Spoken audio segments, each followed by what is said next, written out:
আসসালামু আলাইকুম। ঈদ আগে আছি, ঈদের যে নামাজ পড়মু।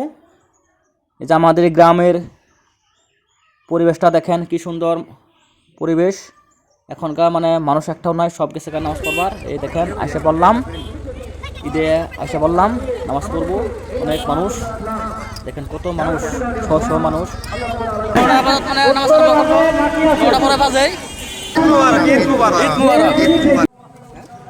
এই দেখেন, এই যে অলরেডি নামাজ পড়া শেষ। এখন হুজুরে খুতবা পড়াইতে আছে। খুতবাটা শোনা লাগে, অনেক জরুরি।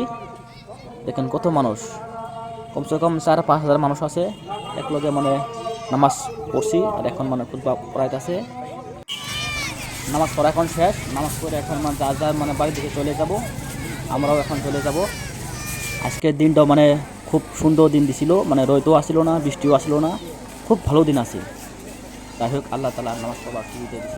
এই যে মাঠে নামাজ পড়া শেষ হইল। এদের মানুষ, অনেক মানুষ,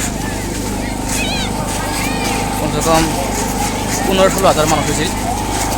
এদের মানুষ ভিড়, লাহে লাহে যায়। আগে মানুষ যায় আরও, যেহেতু মই মুরব্বী ওরা আগে যায়।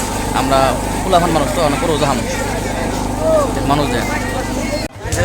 রাস্তা তুললাম, এখন বাড়ি মই যামুগা। নামাজ টামাজ পড়া শেষ, বাড়ির যাই খাওয়া দাওয়া করে কী করবো? আর শুয়ে থাকবো, মোবাইল দেখবো, আর কী করবো? বাড়ি পাম হই, মাথা অনেক টুকিতে না, মাথা চুল ঠিক থাকে না, কিরকম হয়ে যায়, গাইলে হয়ে যায়।